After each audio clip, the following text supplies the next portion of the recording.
Hello everyone. आज हम लोग अपना एक नया चैप्टर स्टार्ट करने जा रहे हैं जिसका नाम है इश्यू ऑफ डिबेंचर। ये चैप्टर कंपैरेटिवली अदर चैप्टर के आपको अच्छा लगेगा पढ़ने में। रीजन मीन कि ये चैप्टर का बहुत सारा जो अकाउंटिंग है वो शेयर्स चैप्टर के जैसा है, ठीक है। बट हम अगेन यहाँ पर भी जीरो लेवल से आपको करवाएंगे, ठीक है।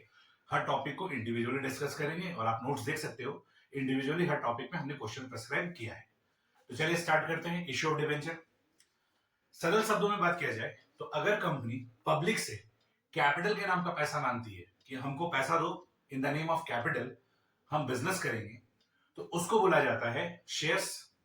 अगर वही कंपनी अगर पब्लिक से लोन के रूप में पैसा मांग रही है कि हमको लोन दीजिए, हम उससे बिजनेस करेंगे, तो उस ऐसे को बोला जाता है डिबेंचर्स। तो उसको हम लोग क्या बोलते हैं? डिबेंचर्स बोलते हैं। तो सरल शब्दों में बोला जाए कि अगर कंपनी पब्लिक से लोन लेती है तो उसको क्या बोला जाता है? डिबेंचर बोला जाता है।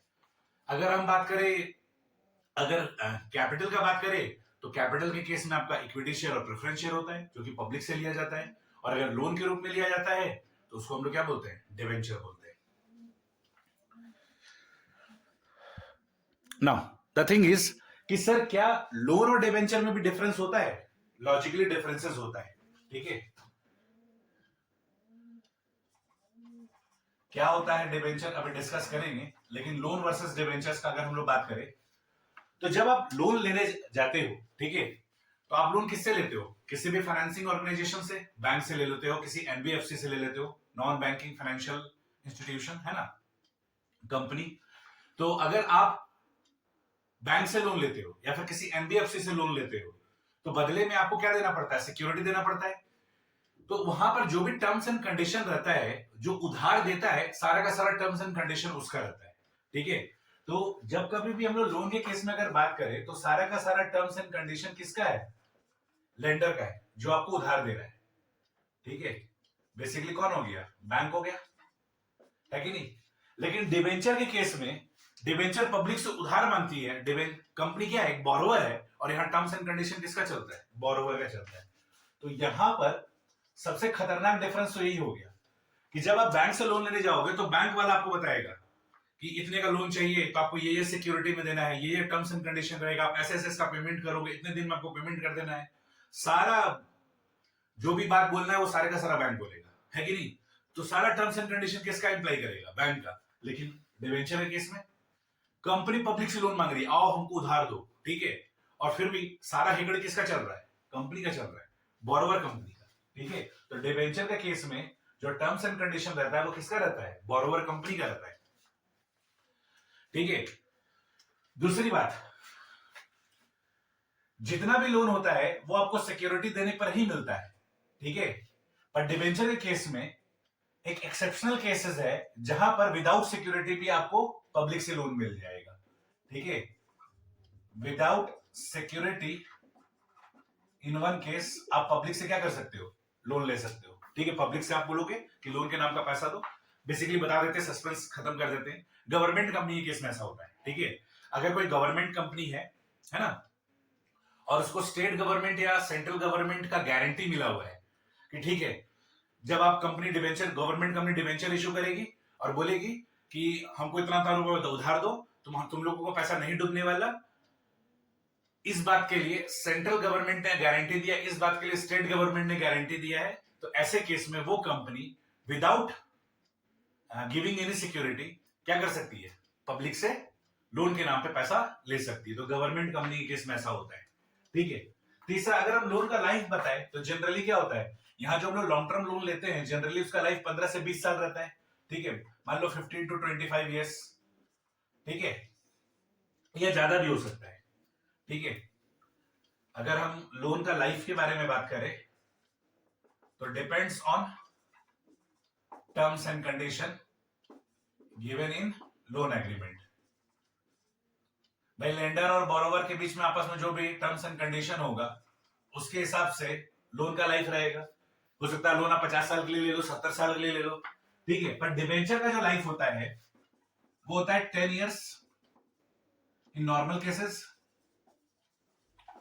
और 30 years in case of infrastructure sector. अगर कोई कंपनी इंफ्रास्ट्रक्चर सेक्टर में है तो उनको ये परमिशन मिला है कि वो डिवेंचर कितने साल के लिए इशू कर सकती है, 30 साल के लिए। 30 साल के बाद रिपेमेंट कर देना है। अगर आपको शेयर चैप्टर याद हो बच्चों, तो आपको बताया था कि इंफ्रास्ट्रक्चर कंपनी प्रेफरेंस शेयर भी 30 साल के लिए इशू कर सकती है।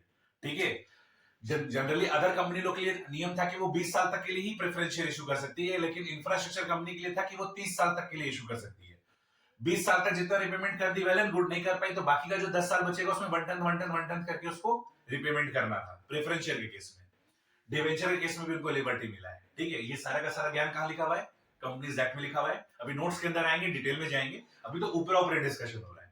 ठीक है, बेसिकली हम आपको क्या बोल रहे हैं, अभी तक हम लोग क्या डिस्कस किए कि अगर कंपनी पब्लिक से, ठीक है, कैपिटल के नाम का पैसा उठाती है तो उसको हम लोग शेयर कैपिटल बोलते हैं, बीइंग अ कंपनी। लेकिन अगर बीइंग अ कंपनी अगर हम पब्लिक से लोन के रूप में पैसा उठाते हैं तो हम उसको क्या बोलते हैं, डिवेंचर्स बोलते हैं। ठीक है, डिवेंचर क्या होता है और डिटेल में भी हम लोग जाएंगे, क्या इसका एक्सेप्शन है, सब कुछ हम लोग डिटेल में जाएंगे।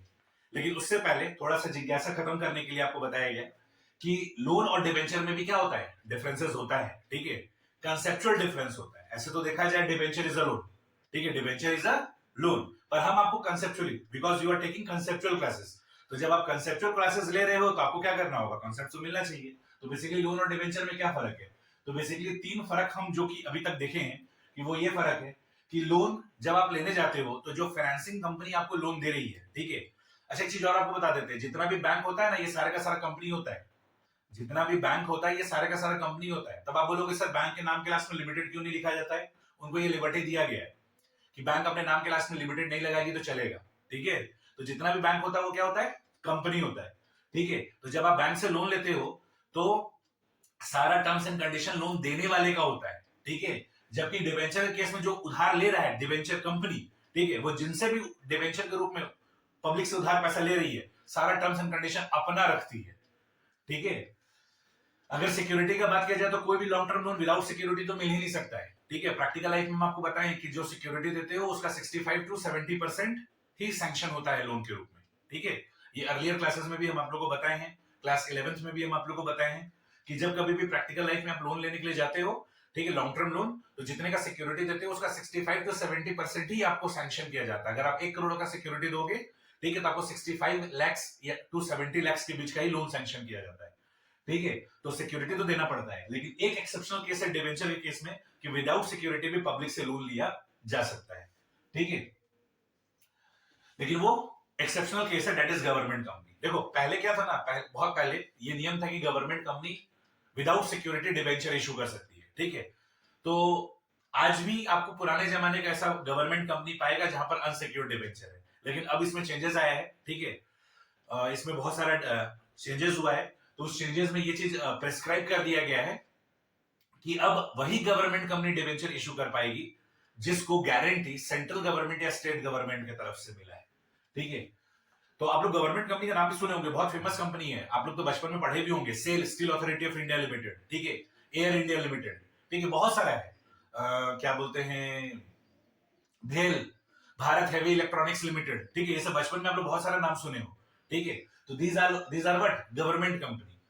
तो हालांकि अब तो एयर इंडिया का बात खत्म हो गया, ठीक है, Air India is now no more government company. ठीक है, लेकिन इसके अलावा अगर हम लोग एयर इंडिया को हटा दे तो इसके अलावा बहुत सारा गवर्नमेंट कंपनी स्टिल एग्जिस्ट करता है। ठीक है, जैसे अभी अगर हम लोग बात करें तो हम आपको भेल बताए, स्टील अथॉरिटी ऑफ इंडिया बताए, coal India limited, these are what, government company. ठीक है, एयर इंडिया का कहानी खत्म हो चुका है।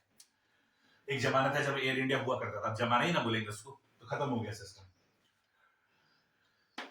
एयर इंडिया लिमिटेड का भी अगर आप लोग हिस्ट्री जानोगे तो पहले वो टाटा का ही हुआ करता था। ठीक है, बाद में वो गवर्नमेंट का हुआ, फिर वापस से वो टाटा का हो गया। तो जब टाटा कंपनी ने उसको टेक ओवर कर लिया था तो फिर ये बात पब्लिश हो गया था कि एयर इंडिया का घर वापसी हुआ है, क्योंकि वो बिलोंग करता ही टाटा से था। खैर वो सब हम लोगों को नहीं जाना है। ठीक है, अगर लोन का लाइफ बताए तो ये टर्म्स एंड कंडीशन जो लोन एग्रीमेंट में दिया रहता है उस पर प्रेस्क्राइब रहता है। लेकिन अगर हम डिवेंचर की किसकी बात करें तो नॉर्मल सर्कमस्टांसेस में इसका लाइफ प्रेस्क्राइब है 10 साल। ठीक है, इंफ्रास्ट्रक्चर जो सेक्टर है वहां पर 30 साल बताया गया है। इंफ्रास्ट्रक्चर बोले तो वो कंपनी जो रियल एस्टेट बिजनेस में है, वो कंपनी जो इलेक्ट्रिसिटी प्रोवाइड करती है, और वो कंपनी जो टेलीकम्युनिकेशन का काम करती है। ठीक है, अपना दिमाग एकदम चौड़ा कर लो इस मामले में कि इंफ्रास्ट्रक्चर का मतलब क्या होता है। ठीक है, ये वाला रियल एस्टेट वाला बात तो पहले भी हम डिस्कस किए, इसलिए आपके दिमाग में होगा कि जितना भी जिसका इसका नाम एग्जांपल लिए थे, पारसनाथ, अंसल प्रॉपर्टीज लिमिटेड, ठीक है, ये सब प्रैक्टिकल लाइफ में कंपनीज का नाम है जो कि रियल एस्टेट में है, डीएलएफ है ना। तो इन सब के लिए तो 30 साल का लाइफ दिया ही गया है। लेकिन देखो इलेक्ट्रिसिटी कंपनी जो इलेक्ट्रिसिटी प्रोवाइड करने का काम कर रही है, टेलीकम्युनिकेशन कंपनी, ठीक है, आज इंडिया में जियो है, एयरटेल है, ठीक है, तो ये सब सबको भी क्या माना जाता है, इंफ्रास्ट्रक्चर सेक्टर बताया जाता है। और अगर ये लोग डिवेंचर इशू करेगा तो इनको 30 साल का मोहलत दिया गया कि ये 30 साल में रिडेम्पशन कर सकती है। देखो होता क्या है ना कि इंफ्रास्ट्रक्चर में ना रिटर्न आने में टाइम लगता है। पहली बात, इंफ्रास्ट्रक्चर का काम करना अपने में बहुत बड़ा बात है, तो अगर आप इसमें इन्वॉल्व होते हैं फिर वहां से रिटर्न आना बहुत वक्त लगता है। इसलिए गवर्नमेंट ये लोग की मजबूरी को समझते हुए ये 30 साल का लाइफ प्रेस्क्राइब की, हाँ भाई 30 साल में तो कर लोगे ना, तो इन लोगों को ये बाउंडेशन टाइम बाउंडेशन ये लोग के लिए अलग रखा गया कि भाई तुम लोग को 30 साल का टाइम दिया जाता है, तुम लोग डिवेंचर इशू करो। इन लोगों को तो सेटअप होने में 10 साल 12 साल लग जाता है, फिर ये लोग कमाना शुरू करता है, तो गवर्नमेंट बोले कि तुम 30 साल के बाद ही ये उधार लिया हुआ पैसा चुका देना। पहले चुका सकते, कोई दिक्कत नहीं है, लेकिन मैक्सिमम तुम्हारा जो उधार का पीरियड होगा जो तुम पब्लिक से लोगे वो 30 साल लोगे। और नॉर्मल अदर कंपनी को बोला गया कि अगर पब्लिक में डिवेंचर इशू करना है तो 10 साल के अंदर अंदर आपको रिडीम करना होगा। 10 साल खत्म, आपको डिवेंचर रिडेम्पशन हो जाना चाहिए फ्रॉम द इशू डेट। 10 साल कहां से काउंट होगा, but obviously from the issue date. जब आप डिवेंचर इशू किए वहां से आपका 10 साल काउंटिंग शुरू हो जाएगा, वहां से आपका 30 साल का काउंटिंग शुरू हो जाएगा। तो this is the basic concept, ठीक है। बाकी हम लोग नोट्स के अंदर में भी आएंगे। चलिए अब हम लोग नोट्स के अंदर आते हैं, रेफर करिए नोट्स।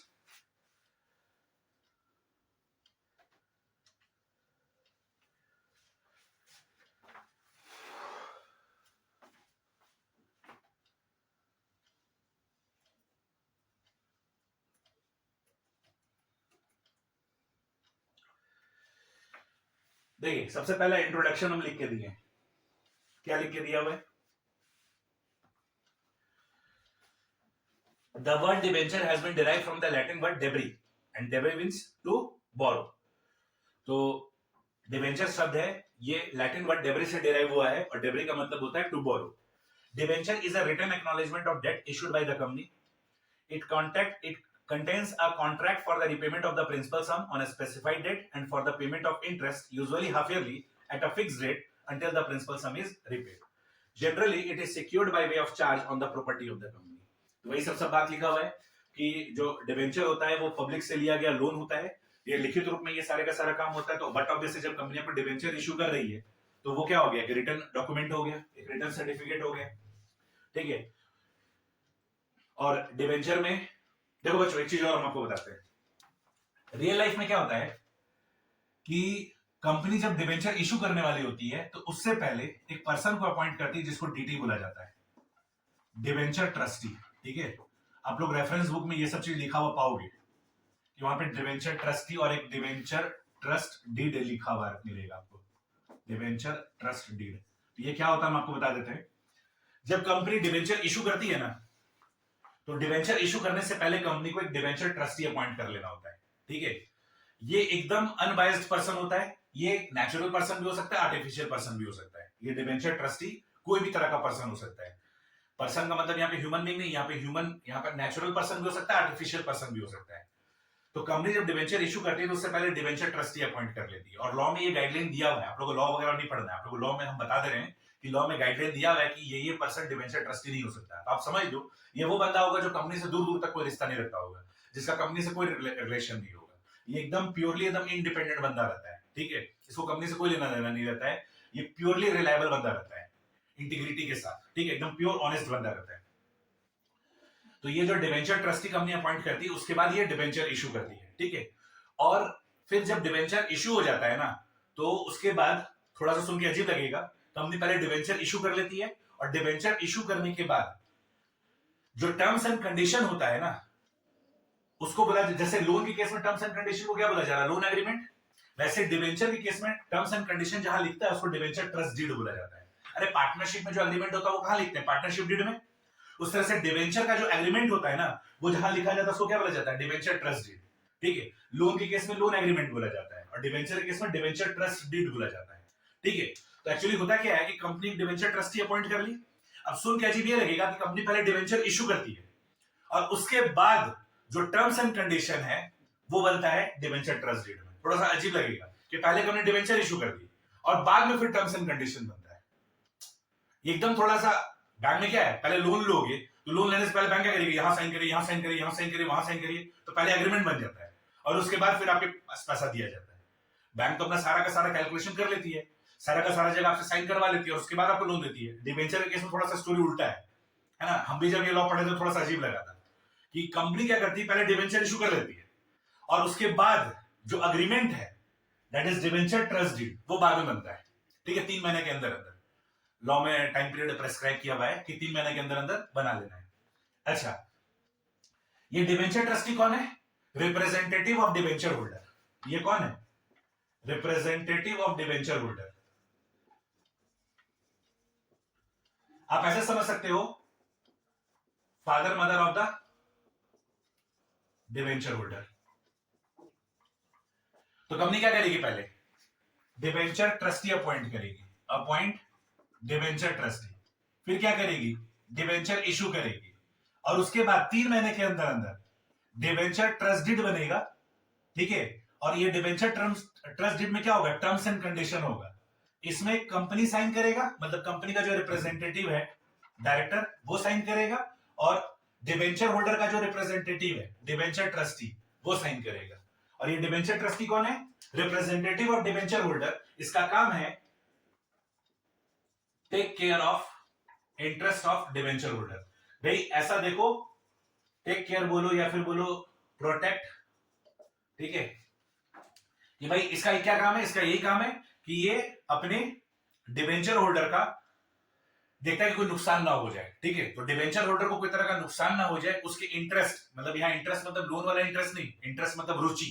ठीक है, तो यहाँ रुचि वाला इंटरेस्ट के बारे में बात हो रहा है। ठीक है, कि ये जो डिबेंचर ट्रस्टी है, ये डिबेंचर होल्डर का केयरटेकर है, मदर फादर है। आप बोल सकते हो कि ये डिबेंचर होल्डर के इंटरेस्ट को प्रोटेक्ट करता है। ठीक है, रखवाली करता है, देखता है कि कहीं कंपनी में ऐसा कुछ गड़बड़ तो नहीं हो रहा है जिसके वजह से हमारे क्या बोलते हैं डिबेंचर होल्डर को कोई तरह का नुकसान हो जाए। तो ये एकदम अनबायस्ड और एकदम प्योर बंदा रहता है, एकदम प्योरली ऑनेस्ट, इंटीग्रेटेड वाला। ठीक है, मतलब सत्यवादी राजा हरिश्चंद्र से भी ज्यादा सत्यवादी वाला बंदा रहता है। ठीक है, और लॉ में प्रेस्क्राइब कर दिया गया कि ये डिबेंचर ट्रस्टी नहीं हो सकता है। तो उसमें सारा मतलब कंपनी ऐसा कोई मैनिपुलेशन कर ही नहीं सकती है। ठीक है, कि कोई अपने बंदे को डिबेंचर ट्रस्टी बना दे और बाद में डिबेंचर होल्डर का पैसा लेकर घपला कर दे, ऐसा कंपनी नहीं कर पाएगी। ठीक है, कंपनी लॉ बहुत टफ होता है। ठीक है, तो लॉ में इतना कुछ ज्ञान दिया हुआ है ना कि कंपनी सांस भी लेती है ना, भले आर्टिफिशियल पर्सन है लेकिन कंपनी सांस भी लेती है ना, तो उससे फॉर्म फिल करवाया जाता है कि तुम सांस ले रहा है। ठीक है, प्रोफेशनल पढ़ाई करोगे तो जब कंपनी लॉ पढ़ोगे तो you will get to know कि हाँ, कंपनी का लाइफ बहुत टफ होता है। एंड स्टिल इंडिया में जो सबसे ज्यादा पैसा कमाता है वो क्या है, कंपनी है। इंडिया का जो मेजर बिजनेस फॉर्म है वो कंपनी के फॉर्म में है। तो बेसिकली ये सब होता है। ठीक है, कंपनी सबसे पहले डिबेंचर ट्रस्टी अपॉइंट करती है। ये एकदम अनबायस्ड पर्सन होता है, ये नेचुरल भी हो सकता है, आर्टिफिशियल भी हो सकता है। ये डिबेंचर होल्डर का फादर मदर बोलो हो सकता है, पेरेंट्स है। ठीक है, ये डिबेंचर होल्डर की रखवाली करता है कि भाई उसके साथ कोई घटना ना हो जाए, कंपनी वैसा कोई कांड ना कर दे। तो पहले डिबेंचर ट्रस्टी आता है, फिर कंपनी डिबेंचर इशू करती है और उसके 3 महीने के अंदर अंदर वो टर्म्स एंड कंडीशन सारा बन जाता है। ठीक है, वो भी लॉ में प्रेस्क्राइब कर दिया गया कि टर्म्स एंड कंडीशन में आप अगड़म बगड़म टर्म्स एंड कंडीशन नहीं लिख सकते। ठीक है, उसमें भी प्रेस्क्राइब किया हुआ, थोड़ा बहुत हम लोग पढ़ेंगे तो वो टर्म्स एंड कंडीशन वगैरह सब कुछ प्रेस्क्राइब किया हुआ रहता है। और वो टर्म्स एंड कंडीशन जिस पेपर में, जिस एग्रीमेंट में वो साइन हो रहा है उसको क्या बोला जाता है, डिबेंचर ट्रस्ट डीड। एक तरफ कंपनी का डायरेक्टर साइन करेगा जो भी कंपनी का रिप्रेजेंटेटिव है, और एक तरफ डिबेंचर ट्रस्टी साइन करेगा क्योंकि वो तो डिबेंचर होल्डर का रिप्रेजेंटेटिव है। ठीक है, debenture trustee is the parents of debenture holder. तो इसमें सारा टर्म्स एंड कंडीशन लिखा हुआ रहता है। ठीक है, उसमें जनरली रियल लाइफ में ये देखा गया है कि कंपनी क्या करती है, डिबेंचर तो लोन है ना, तो लोन पे तो आपको इंटरेस्ट देना पड़ेगा। तो ये भी देखा गया कि कंपनी हर 6-6 महीने में डिबेंचर होल्डर को इंटरेस्ट देती है। ठीक है, most of the company in India pays debenture interest on half yearly basis.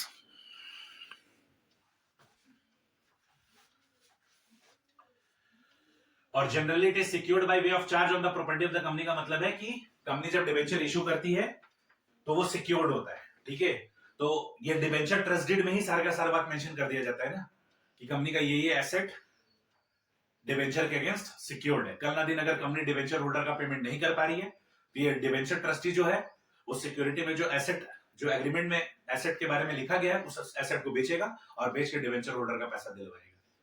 ये मुखिया है डिवेंचर ट्रस्टी। अब आइए डेफिनेशन, लॉ में क्या डेफिनेशन दिया गया है बच्चों, एक चीज हम आपको बता देते हैं, ठीक है। बहुत सारे स्टैंडर्ड टेक्स्ट बुक में डिवेंचर का डेफिनेशन इनकम्प्लीट दिया हुआ है, ठीक है। क्या रीजन है पता नहीं, हम आपको कंप्लीट डेफिनेशन दिए हैं। आप जो नेक्स्ट 2 पैराग्राफ देख रहे हो, अगर डिवेंचर का डेफिनेशन आया तो आप पूरा ये लिखोगे। Debenture includes debenture stock, bonds और any other instrument of a company, ठीक है। देखो कुछ कुछ है ना परंपरा होता है, कुछ कुछ फैंसी वर्ड यूज होता है, ठीक है। बहुत सारी कंपनियां ऐसा है ना जो डिवेंचर की जगह डिवेंचर स्टॉक वर्ड यूज करती है। शेयर्स के लिए भी स्टॉक वर्ड यूज किया जाता है, बहुत सारी कंपनियां ऐसा करती है। इक्विटी शेयर के लिए इक्विटी स्टॉक, प्रेफरेंस शेयर के लिए प्रेफरेंस स्टॉक। ये सब वर्ड आपको जानते हो, जब आप फाइनेंशियल मैनेजमेंट बोलकर एक सब्जेक्ट है प्रोफेशनल लाइफ में पढ़ोगे या बीकॉम में पढ़ोगे तब आपको पता चलेगा, ठीक है। हम इनफैक्ट हम लोग के नोट्स में एक क्वेश्चन ऐसा डाला हुआ है सीबीएसई सैंपल पेपर का, जिसमें वो पूरा का पूरा क्वेश्चन फाइनेंशियल मैनेजमेंट वाले सब्जेक्ट का पूरा लैंग्वेज यूज किया हुआ है, ठीक है। हम डिकोड करके आपको समझाएंगे, बट वी विल फाइंड कि फाइनेंशियल मैनेजमेंट में जो टर्मिनोलॉजी यूज होता है वो उस क्वेश्चन में यूज किया हुआ है और वो सीबीएसई के सैंपल पेपर में यूज किया हुआ है। और वो क्वेश्चन मेरे नोट्स में ऑब्वियसली डाला हुआ है, तो वो हम आप लोगों के साथ एक्सप्लेन करेंगे। तो जैसे शेयर्स के लिए इक्विटी स्टॉक, प्रेफरेंस स्टॉक, उस तरह से डिवेंचर के लिए भी बहुत सारी कंपनी ना फैंसी वर्ड यूज करती है, डिवेंचर स्टॉक। तो लॉ कह रहा है कि अगर आप डिवेंचर स्टॉक बोल रहे हो तो भी वो डिवेंचर ही माना जाएगा, ठीक है। दूसरा बॉन्ड। अब ये बॉन्ड क्या है, देखो कोई भी नॉर्मल कंपनी अगर पब्लिक से पैसा मांगती है तो उसको डिवेंचर बोलते हैं, लेकिन अगर कोई बैंक पब्लिक से या किसी को भी अगर डिवेंचर इशू कर रहा है, मतलब लोन मांग रहा है, ठीक है, तो उसको क्या बोला जाता है, बॉन्ड बोला जाता है, ठीक है। अब बोलोगे रीजन, तो परंपरा चला आ रहा है, बहुत सारा चीज का रीजन यही होता है कि परंपरा चला आ रहा है, ठीक है। वो अमिताभ बच्चन का एक मूवी का डायलॉग था ना, मोहब्बतें मूवी का, कि परंपरा प्रतिष्ठा, तो वही सब आप समझ लो, ठीक है।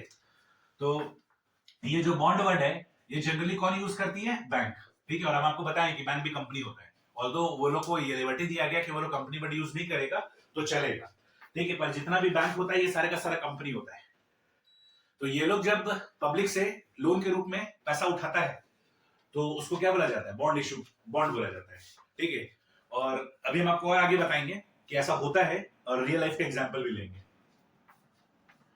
तीसरा है और any other instrument. Any other instrument में आप लिख सकते हो पब्लिक डिपॉजिट्स, पब्लिक डिपॉजिट्स, ठीक है। तो क्या क्या कह रहा है कि अगर आप डिवेंचर स्टॉक बोलकर इशू करोगे तो उसको डिवेंचर मानेंगे, अगर आप बॉन्ड बोलकर इशू करोगे, और ऐसा कारनामा कौन करता है, बैंक, तो उसको भी हम डिवेंचर मानेंगे। और किसी और इंस्ट्रूमेंट के रूप में अगर आप इशू कर रहे हो तो उसको भी हम डिवेंचर मानेंगे। और कोई और इंस्ट्रूमेंट का मतलब क्या है, पब्लिक डिपॉजिट, ठीक है। बच्चों आप बैंक में एफडी करवाते हो ना, उसी तरीके से बड़े बड़े कंपनी में भी एफडी होता है, उसी को पब्लिक डिपॉजिट्स बोला जाता है, ठीक है। और इनका रेट ऑफ इंटरेस्ट बहुत हाई होता है। जो भी कंपनी अगर पब्लिक से बोलती है कि आओ मेरे पास एफडी करवाओ, तो ये लोग रेट ऑफ इंटरेस्ट भी बैंक के कंपैरिजन में बहुत हाई रखती है, ठीक है। देखो सब ये सब फाइनेंशियल मैनेजमेंट से रिलेटेड है। हम आपको थोड़ा सा फीलिंग देते हैं। कंपनी अगर बैंक से लोन लेगी तो जनरली 17-18% का ब्याज आएगा, ठीक है। और वो पब्लिक से लोन लेती है in the form of public deposit, बोलती है आइए मेरे पास एफडी कराइए, हम आपको 10% इंटरेस्ट देंगे, 11% इंटरेस्ट देंगे। पब्लिक कूद फांद के जाकर यहां पर क्या कर लेता है, एफडी करवा लेता है। तो कंपनी को पता है अगर हम बैंक से लोन लेने जाएंगे तो वहां इतना नौटंकी होगा, 18%, 17%, 15% का ब्याज लगेगा। पब्लिक से 10% में, 9% में वो क्या करती है, पब्लिक से लोन ले लेती है, दैट इज पब्लिक डिपॉजिट्स। तो ये भी क्या माना जाएगा, डिबेंचर माना जाएगा। Evidencing a date, evidencing a date का मतलब क्या है कि वो एक डेट इंस्ट्रूमेंट कहलाएगा, कि भाई वो एक उधार है। Whether constituting a charge on the asset of the company और नॉट, तो कह रहा है कि ये डिबेंचर जब कंपनी इशू करेगी, डिबेंचर बोले तो डिबेंचर हो गया, डिबेंचर स्टॉक हो गया, बॉन्ड हो गया, पब्लिक डिपॉजिट हो गया, तो इसके अगेंस्ट सिक्योरिटी हो भी सकता है और नहीं भी हो सकता है। तो हम आपको बताए हैं कि कंपनी के केस में केवल एक ही केस है जब विदाउट सिक्योरिटी अलाउड है, अदरवाइज हर केस में क्या होगा, ये चीज हमेशा सिक्योर्ड होगा, ठीक है।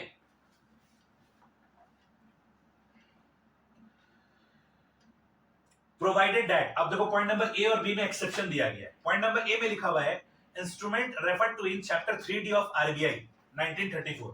देखो बच्चों, आरबीआई एक्ट में 3 इंस्ट्रूमेंट के बारे में बात बताया गया है। ये जो रेफरेंस दिया गया है chapter 3D of RBI act 1934, इसमें 3 ऐसा इंस्ट्रूमेंट है जिसका नाम वहां पर मेंशन किया हुआ है, ठीक है।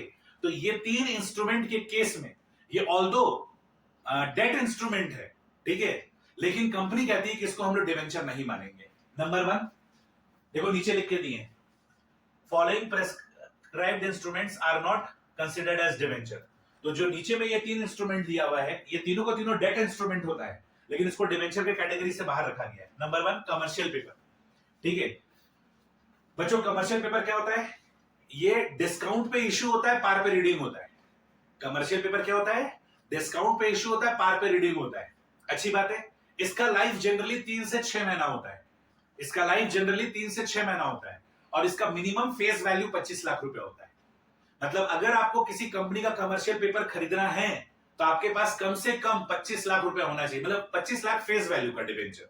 मान लो 25 लाख का वो फेस वैल्यू का जो कमर्शियल पेपर है वो कंपनी 24 लाख में इशू कर रही होगी या 24.5 लाख में इशू कर रही होगी। तो ये कमर्शियल पेपर इशू होता है डिस्काउंट पे और रिडीम होता है पार पे। और कमर्शियल पेपर हर कोई को इशू करना अलाउड नहीं है। इंडिया की जो टॉप 10 कॉर्पोरेट कंपनी होती है, कॉर्पोरेट होती है, कॉर्पोरेट का मतलब तो कंपनी होता है, इंडिया का जो टॉप 10 कॉर्पोरेट्स होता है केवल उसी को कमर्शियल पेपर अलाउड है, ठीक है। ये 10 कॉर्पोरेट कैसे डिसाइड होता है? On the basis of market capitalisation. ध्यान से सुनना बच्चों, परेशान नहीं होना, हम एक एक चीज आपको डिकोड करेंगे। देखो रियल लाइफ में कैसे डिटरमाइन किया जाता है कि ये इंडिया का टॉप 10 कंपनी है? ये डिसाइड होता है on the basis of market capitalisation. अब ये सर मार्केट कैपिटलाइजेशन क्या होता है? उसका जितना भी नंबर ऑफ इक्विटी शेयर होगा उसको मल्टीप्लाई कर देंगे मार्केट प्राइस पर शेयर से, ठीक है। किसी भी कंपनी का मार्केट कैपिटलाइजेशन कैसे निकाला जाता है? उस कंपनी का जितना भी इक्विटी शेयर है उसको मल्टीप्लाई कर दीजिए मार्केट प्राइस पर इक्विटी शेयर से, तो वो मार्केट कैपिटल वैल्यू आ जाएगा, मार्केट कैपिटलाइजेशन वैल्यू आ जाएगा। और इंडिया में जो टॉप 10 मार्केट कैपिटलाइजेशन जिसका होगा वो इंडिया की टॉप 10 कंपनी होगी, जिसका मार्केट कैपिटलाइजेशन सबसे ज्यादा वो 1, फिर उससे कम 2, फिर उससे कम 3, उससे कम 4, ऐसे करके। तो ऐसे इंडिया में हर साल डिसाइड होता है कि ये इंडिया का टॉप 10 कंपनी है on the basis of their market capitalisation. तो केवल इनको अलाउ किया गया कि आप कमर्शियल पेपर इशू कर सकते हैं, ठीक है। तो ये जो कमर्शियल पेपर इशू करते हैं ये डिस्काउंट पे इशू करते हैं और पार पे रिडीम होता है, ठीक है। इसका जो फेस वैल्यू होता है वो मिनिमम 25 लाख होता है। मतलब इन्वेस्टर को अगर कमर्शियल पेपर में पैसा लगाना है तो उसके पास 25 लाख रुपए के अप्रॉक्स पैसा होना चाहिए। और अगर आपको 25 लाख रुपए से ज्यादा का कमर्शियल पेपर लेना है तो मल्टीपल ऑफ 5 लाख रुपीज में अवेलेबल होता है। जैसे आपको कमर्शियल पेपर का जो स्टार्टिंग फेस वैल्यू होगा वो 25 लाख से शुरू होगा, फिर अगर आपको उससे ज्यादा का कमर्शियल पेपर लेना है तो उसका फेस वैल्यू 30 लाख होगा, फिर उससे ज्यादा का कमर्शियल पेपर लेना है तो उसका फेस वैल्यू 35 लाख होगा, फिर उससे ज्यादा का कमर्शियल पेपर लेना है तो उसका फेस वैल्यू 40 लाख होगा। मतलब 25 लाख फेस वैल्यू का कमर्शियल पेपर से इश्यू होता है, स्टार्ट होता है, और 5 लाख के मल्टीपल में कमर्शियल पेपर आपको ज्यादा में मिलेगा। 5 लाख के मल्टीपल में मतलब आपको 30 लाख वाला कमर्शियल पेपर मिलेगा, 35 लाख वाला मिलेगा, 40 लाख वाला मिलेगा।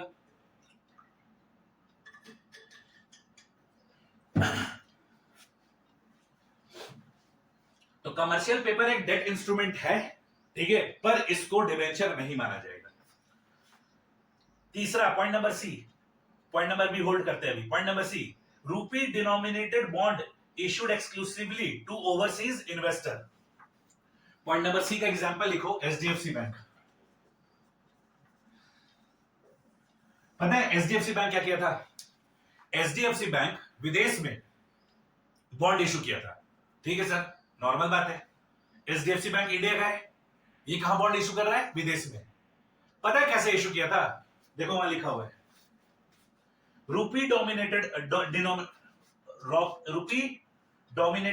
बॉन्ड्स।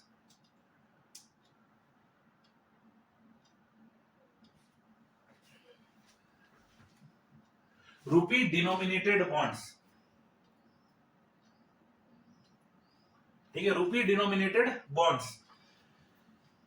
देखो मान लो हम एक इंडिया कंपनी है, हम मान लो यूएस में डिवेंचर इशू कर रहे हैं, तो यूएस वाला अगर पैसा लगाएगा तो वो लोग तो अपने कंट्री के करेंसी में पैसा लगाएगा ना, डॉलर में पैसा लगाएगा ना।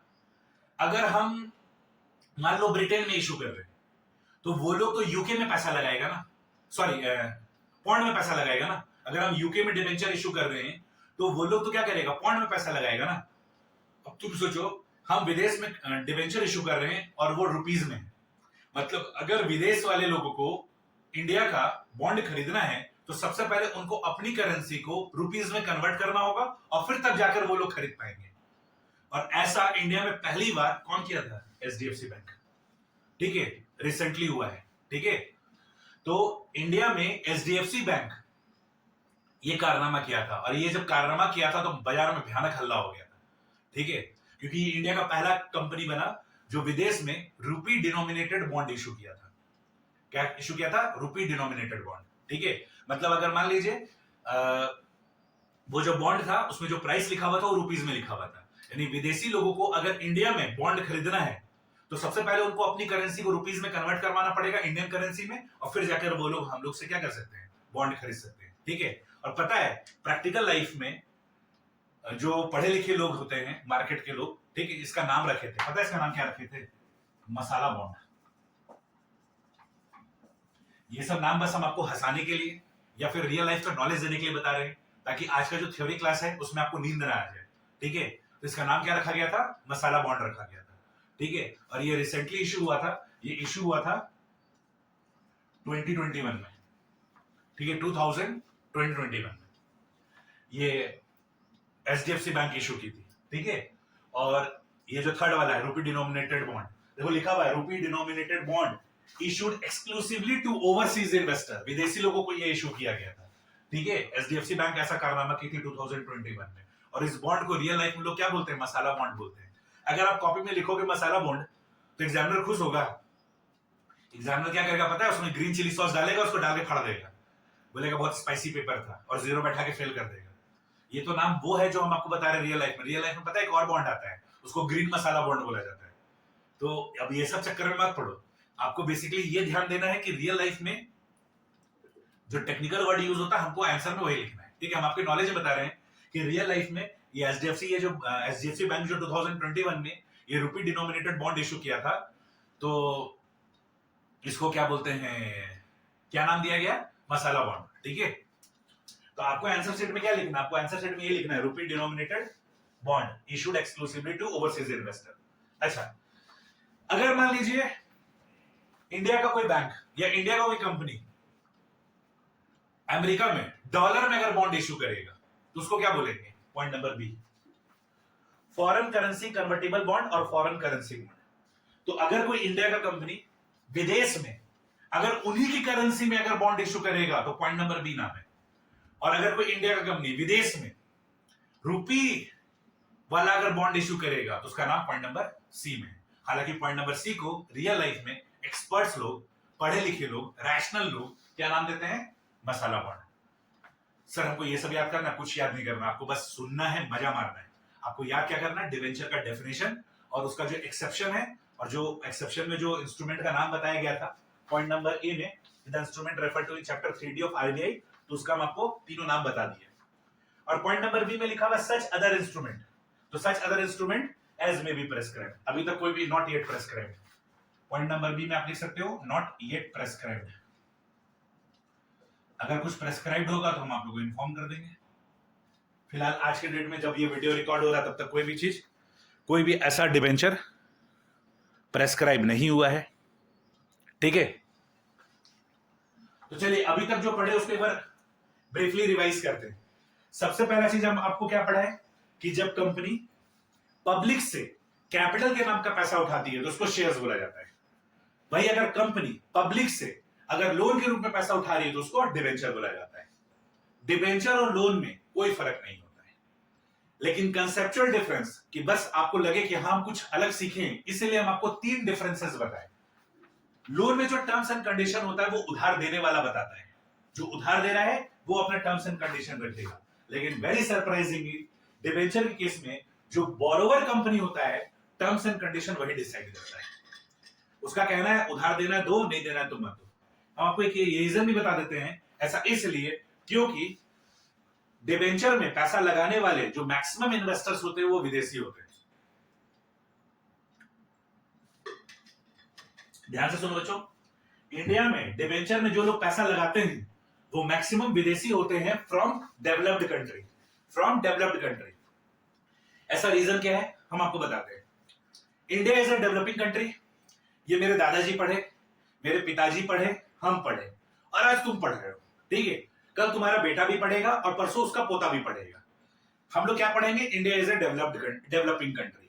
गॉड नोस कि इंडिया डेवलप्ड कंट्री कब होगा, ठीक है। हालांकि काम जोर शोर से चल रहा है, पर ये जोर शोर से पता नहीं कितने जोर शोर से कितने सालों से चला आ रहा है, लेकिन still India is a developing country. पता है, जो भी डेवलपिंग कंट्री होती है ना, वो अपने यहाँ पे सेविंग्स को प्रमोट करती है कि कल ना दिन अगर कोई तरह का हादसा हो जाए तो हम लोग उससे कोप अप कर सके, ठीक है, हम लोग उसको संभाल सके। विदेशों में ऐसा नहीं होता है। विदेश में क्या होता है, महीना का 1 तारीख को सैलरी आया तो वो लोग अपने महीने भर का जो भी खर्चे बच्चे का एलोकेशन करने के बाद जो भी एक्स्ट्रा पैसा होता है उसको सेव नहीं करते हैं। दारू पी के शैंपेन उड़ा उड़ा के खत्म कर देते हैं। सेम डे लोग पार्टी वार्टी करते हैं, फ्रेंड लोग के साथ पूरा एकदम अय्यासी करते हैं और दारू पी के इधर उधर बुड़के हुए रहते हैं, ठीक है। फिर दूसरा दिन जब हैंगओवर उतरता है तो फिर ये लोग ऑफिस जाना स्टार्ट करते हैं। ये लोग के लाइफ में सेविंग्स क्या होता है ये लोग नहीं जानते, ठीक है। तो बेसिकली देखा गया है कि विदेशी जो डेवलप्ड इकोनॉमी वाले लोग होते हैं वहां सेविंग्स को प्रमोट नहीं किया जाता है। पता है, उनके कंट्री में अगर वो लोग सेविंग अकाउंट में पैसा रखते हैं तो बैंक उनसे चार्जेस चार्ज करती है कि भाई तुम अपना सेविंग अकाउंट में पैसा रख रहे हो ना, तुम्हारा पैसा का रखवाली हम कर रहे हैं, चल पैसा दे। It is reality. आपको थोड़ा सुनकर अजीब लग रहा होगा कि सर इंडिया में सेविंग अकाउंट में पैसा रखते हो तो हमको इंटरेस्ट मिलता है, लेकिन विदेश में क्या है, अगर आप सेविंग अकाउंट में पैसा रखोगे तो वहां पर बैंक आपसे चार्जेस लेती है। थोड़ा सा और बताते हैं ना, इंटरेस्ट लगेगा। आप सुने होंगे कि इंडिया का जितना भी ब्लैक मनी है वो स्विस बैंक में है, ठीक है। पता है, स्विस बैंक में अकाउंट खुलवाकर अपना पैसा रखना, वहां पर वो ब्लैक मनी जो आप रखते हो वो स्विस बैंक वाला फ्री ऑफ कॉस्ट नहीं रखता है, या आपको उस पर इंटरेस्ट नहीं देता है, वो उस पर चार्जेस काटता है। 2% या 3% जो आप अमाउंट डिपॉजिट कर रखे हो वो हर महीना काटते रहता है, सॉरी साल का काटता है 3%। जैसे मान लीजिए अगर आप 1 करोड़ रुपए रख रखे हो तो साल भर का 3% स्विस बैंक में पैसा रखने का चार्जेस कट जाता है। लेकिन फिर भी लोग अपना काला धन वहां रखते हैं, क्यों? क्योंकि इंडिया में इन जनरल अगर आप पैसा कमाते हो तो आपको 30% टैक्स देना पड़ता है। तो अगर आप 1 करोड़ रुपए साल में कमाए हो तो आपको 30 लाख रुपए इन जनरल टैक्स देना पड़ेगा, ठीक है। इन जनरल हम बता रहे हैं 30 लाख रुपए टैक्स देना पड़ेगा। लेकिन वही अगर आप अपना काला धन स्विस बैंक में रखते हो तो मात्र 3% कटता है। तो लोगों को तो अभी भी 27% का बचत ही लग रहा है। तो लोगों को क्या दिखता है, जो बदमाश लोग रहते हैं उनको क्या लगता है कि भाई हम 1 करोड़ रुपए स्विस बैंक में रखेंगे 3% कटेगा। अगर हम सरकार को बता देंगे तो सरकार 30% ले लेगी, पड़ा रहो स्विस बैंक में, ठीक है। फिर political news, interesting Swiss bank से रिलेटेड न्यूज हम लोग को मिलते रहता है। तो डेवलप्ड इकोनॉमी में अगर आप पैसा रखते हो तो बैंक आपसे चार्जेस लेती है, आपको इंटरेस्ट नहीं देती है। अगर आप एफडी करवाते हो तो पता है 0.5% इंटरेस्ट इस तरीके का कुछ मिलता है। और अगर आप इंडिया में तो क्या है, अगर आप एफडी करवाए समय से पहले तोड़वा दिए तो कोई दिक्कत नहीं है। इंडिया में तो क्या है कि आपको अगर आप एफडी करवाते हो तो किसी बैंक का 3 महीने का, किसी का 6 महीने का रिस्ट्रिक्शन रहता है कि आप 3 महीने या 6 महीने से पहले पैसा तोड़वा नहीं सकते हो। लेकिन उसके बाद आप जब चाहे तब आप एफडी को तोड़वा सकते हो। लेकिन फॉरेन कंट्री में क्या होता है कि अगर आप एफडी को समय से पहले तोड़वाते हो तो वो लोग इंटरेस्ट तो देंगे नहीं, प्रिंसिपल अमाउंट में से 2-3% काट लेते हैं। ये तो हाल है। अब अगर मान लो उनके कंट्री में इंटरेस्ट क्या होता है लोग जानते नहीं है, और हमारे कंट्री में अगर उनको डिवेंचर पे 8% इंटरेस्ट मिल रहा है, 6% इंटरेस्ट मिल रहा है, बताओ लोग कूदेंगे कि नहीं कूदेंगे? भयानक कूदते हैं। पता है, शेयर्स ओवर सब्सक्राइब होता है, समझ में आता है, डिवेंचर उससे ज्यादा ओवर सब्सक्राइब होता है। इंडिया की हिस्ट्री में ऐसा हो चुका है बहुत बार। और लास्ट टाइम मतलब अभी तक का जो रिकॉर्ड है कि एक कंपनी ऐसा थी जो डिवेंचर इशू की थी, 45 मिनट्स में ओवर सब्सक्राइब हो गया था। ये इंडिया के हिस्ट्री में अब तक का सबसे बड़ा ताज्जुब वाला बात है। 45 मिनट्स में डिवेंचर ओवर सब्सक्राइब हो जाता है। जबकि हम आपको बताएं कि कंपनी जब शेयर या डिवेंचर इशू करती है तो 30 दिन का इंतजार करती है, फिर काउंटर क्लोज होने के बाद फिर सबको डिवेंचर अलॉट किया, शेयर से डिवेंचर अलॉट किया जाता है। वो सब स्टोरी हम लोग वहां पढ़े थे। यहाँ तो 45 मिनट में कारनामा हो जा रहा है। मतलब फॉरेनर्स लोग देखते हैं कि इंडिया में डिवेंचर इशू हो रहा है तो वो लोग इस तरीके से कूद पड़ते हैं कि पता नहीं कौन सा मिठाई बट रहा है, जस्ट बिकॉज ऑफ दिस।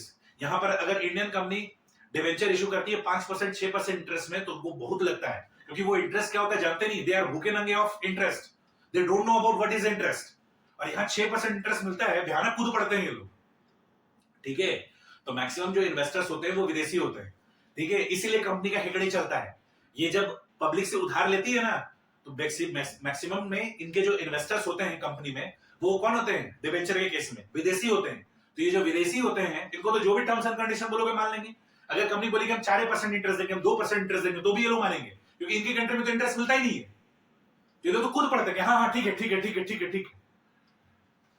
तो अभी तक हम लोग ये पढ़े कि लोन के केस में अगर बैंक लोन देती है तो सारा टर्म्स एंड कंडीशन लेंडर यानी उधार देने वाले का होता है, जबकि डिबेंचर के केस में जो उधार ले रहा है सरप्राइजिंगली इसका टर्म्स एंड कंडीशन चलता है।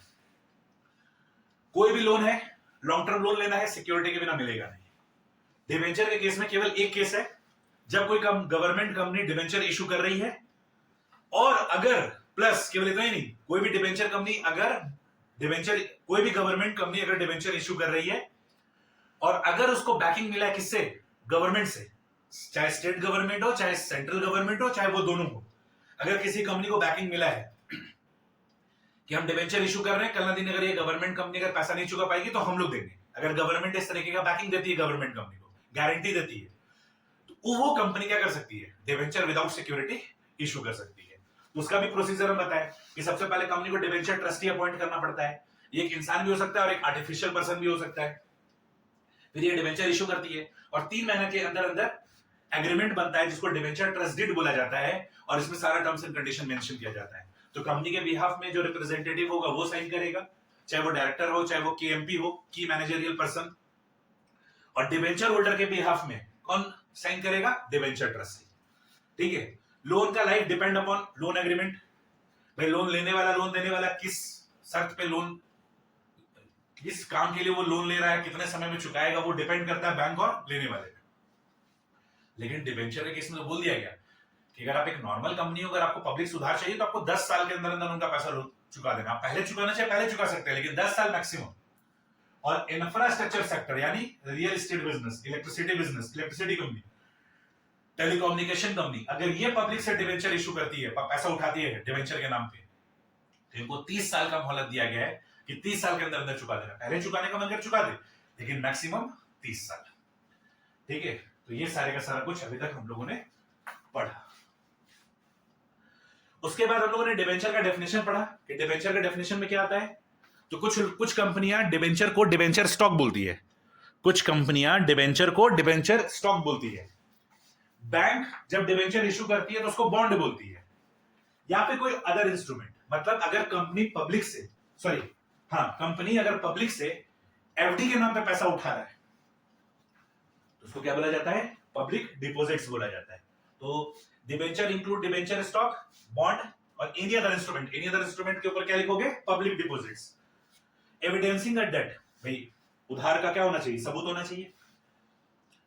Whether constituting a charge on the asset of the company और नॉट। तो केवल एक केस ऐसा है जहां पर विदाउट सिक्योरिटी आप पब्लिकली उधार ले सकते हो, अदरवाइज सिक्योरिटी तो लगेगा ही लगेगा।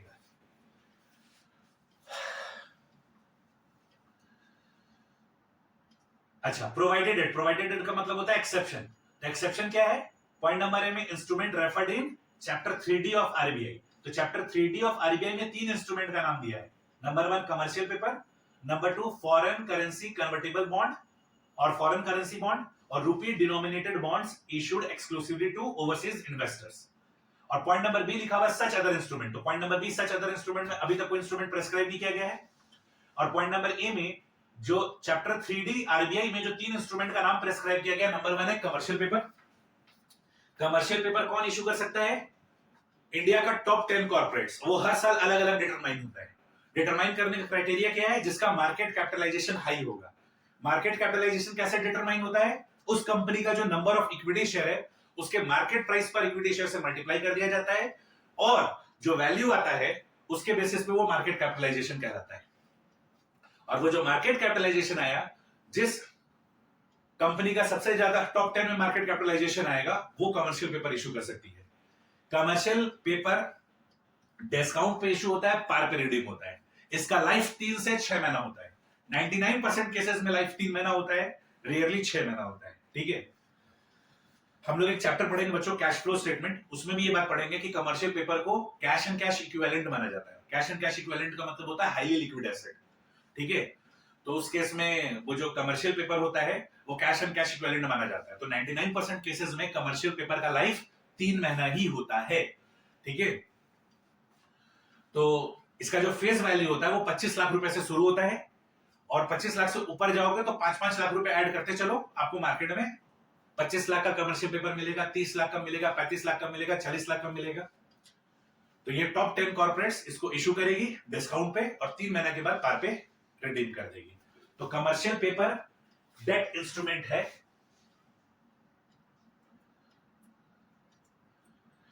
ठीक है, बट इसको डिवेंचर नहीं माना जाएगा। दूसरा छोड़ो, पहले तीसरा। 2021 में एचडीएफसी बैंक ने इंडिया से विदेशों में बॉन्ड इशू किया था और वो बॉन्ड कैसा था? रुपी डिनोमिनेटेड था, ठीक है, जिसको पढ़े लिखे लोग, रैशनल लोगों ने नाम क्या दिया था? मसाला बॉन्ड। पर पढ़ाई लिखाई की भाषा में मसाला बॉन्ड नहीं बोल सकते हम लोग, ठीक है, हम लोग क्या बोलेंगे? Rupee denominated bond issued exclusively to overseas investor, ठीक है, ये इसका नाम है। तो खासियत क्या था कि जो भी इन्वेस्टर को ये वाला बॉन्ड खरीदना होगा उसको सबसे पहले अपने करेंसी को इंडियन करेंसी में कन्वर्ट करना होगा और फिर वो ये बॉन्ड खरीद सकते हैं, ठीक है। तो एचडीएफसी बैंक 2021 में ये कारनामा की थी और जब ये की थी तो भयानक तहलका मचा था, ठीक है। और एक है फॉरेन करेंसी कन्वर्टेबल बॉन्ड। अगर कोई इंडिया कंपनी यूएस में बॉन्ड इशू कर रही है डॉलर में, यूके में, ब्रिटेन में बॉन्ड इशू कर रही है पौंड में, तो उसको क्या बोला जाएगा? फॉरेन करेंसी कन्वर्टेबल बॉन्ड या फिर फॉरेन करेंसी बॉन्ड। इसका एक और नाम है फॉरेन करेंसी एक्सचेंजेबल बॉन्ड। तो ये सब जो वर्ड है ना बच्चों, ये सब अभी थोड़ा सा अजीब लग रहा होगा, बट द थिंग इज कि ग्रेजुएशन में सेमेस्टर 6 में फाइनेंशियल मैनेजमेंट है और अगर कोई प्रोफेशनल पढ़ाई करोगे तो वहां फाइनेंशियल मैनेजमेंट बोलकर सब्जेक्ट है, तो ये सब चीज वहां सुनने को आएगा।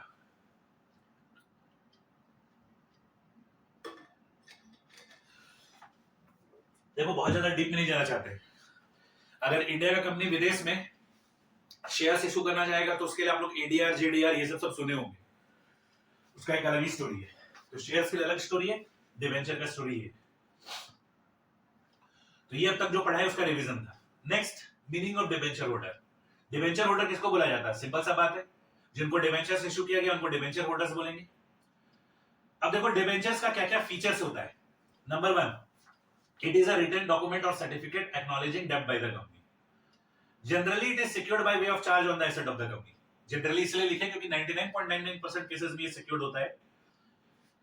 केवल ये गवर्नमेंट कंपनी जिसको सेंट्रल गवर्नमेंट या स्टेट गवर्नमेंट का गारंटी मिला है वो लोग केवल अनसिक्योर्ड डिवेंचर इशू कर सकती है, या फिर पुराने जमाने में पहले गवर्नमेंट कंपनी लोग को अलाउड था अनसिक्योर्ड डिवेंचर इशू करने का, मतलब डिवेंचर इशू कर दिए, सिक्योरिटी में कुछ नहीं दिए, ठीक है। तो बच्चों एक बात बता देते हैं, अगर सिक्योरिटी में कुछ नहीं दिया तो ऐसा नहीं कि वो कंपनी डिवेंचर होल्डर का पैसा डुबा देगी, ऐसा नहीं है। अगर वो डिवेंचर होल्डर का पैसा नहीं देगी ना तो डिवेंचर होल्डर के पास इतना ताकत होता है कि वो कोर्ट में केस ठोकेगा और केस ठोक कर अपना पैसा निकलवा लेगा, ठीक है। तो ये सब बोलने वाला बात है, विदाउट सिक्योरिटी या with security. It is considered as external equity, ठीक है, that is long term borrowings of the company. देखो बच्चों, अगर हम बात करते हैं इक्विटी शेयर कैपिटल का, प्रेफरेंस शेयर कैपिटल का, तो ये इंटरनल कैपिटल हो गया। लेकिन अगर हम बात करते हैं डिवेंचर बॉन्ड का या फिर लॉन्ग टर्म लोन का, तो इस पैसे से भी तो कंपनी बिजनेस ही करती है, तो ये भी क्या कहलाएगा? ये भी एक तरह का कैपिटल ही कहलाएगा, that will be external capital. It can't be forfeited. यहां पे फॉरफीचर ऑफ शेयर्स वाला फंडा नहीं है, यहां तो आप पब्लिक से उधार ले रहे हो ना, तो जितना पैसा मिला मिला, नहीं मिला तो नहीं मिला, जितना पैसा मिला आप उसी पे इंटरेस्ट दोगे। It can be repaid on a specified future date, that is 10 साल या 30 साल, और can be converted into equity shares। या फिर कुछ डिवेंचर ऐसा होता है जिसको हम लोग इक्विटी शेयर में कन्वर्ट कर सकते हैं। हम लोग पढ़ेंगे बच्चों टाइप्स ऑफ डिवेंचर में, there are nature wise convertibility point of view से दो तरह का डिवेंचर होता है, कन्वर्टेबल या नॉन कन्वर्टेबल। क्वेश्चन साइलेंट है तो नॉन कन्वर्टेबल डिवेंचर होगा। कन्वर्टेबल डिवेंचर वो होता है जो कुछ साल के बाद अपने आप को इक्विटी शेयर में कन्वर्ट कर देता है। The mode and the period of repayment of principal sum and payment of interest are fixed। और ये सारे का सारा कहाँ लिखा जाता है? डिबेंचर ट्रस्ट डीड में लिखा जाता है। It is prefixed with rate of interest। जैसे बच्चों हम लोग प्रेफरेंस शेयर कैपिटल लिखते थे उसके आगे रेट लगाते थे, वैसे डिबेंचर जो भी इशू करेंगे जितना रुपए वाला भी उसके आगे रेट लगाएंगे। Interest on debenture is a charge against profit. Charge against profit बहुत दिन के बाद ये सब सुनने को मिला है, पार्टनरशिप में ये सब सुनने को मिला था। चार्ज अगेंस्ट प्रॉफिट का मतलब क्या है? आप पैसा कमाए या ना कमाए कोई फर्क नहीं पड़ता, आपको इंटरेस्ट पे करना पड़ेगा। बच्चों अभी चाहे तो हम लोग आगे टाइप्स ऑफ डिवेंचर में पढ़ सकते हैं, पर आई होप कि आज का क्लास थोड़ा सा हेवी हुआ है। आज के क्लास में भी जो थोड़ा सा पढ़ा है इसको रिवाइज करोगे, ठीक है, और जो भी आप रनिंग नोट्स बनाए होंगे उसको रिवाइज करोगे, और हो सके तो बिफोर स्टार्टिंग नेक्स्ट लेक्चर, जब आप एक इंटरवल के बाद नेक्स्ट लेक्चर स्टार्ट करेंगे, तो आप इस वीडियो को एक बार और अच्छे से रिवाइज कर लेना। लेकिन एक बार पहले अपना रिवाइज करना, उसके बाद इस वीडियो से एक बार रिवाइज करना, ठीक है। नेक्स्ट क्लास में हम लोग टाइप्स ऑफ डिबेंचर और फिर सम्स बनाना स्टार्ट करेंगे। आज के लिए इतना ही बच्चों, thank you everyone, take care.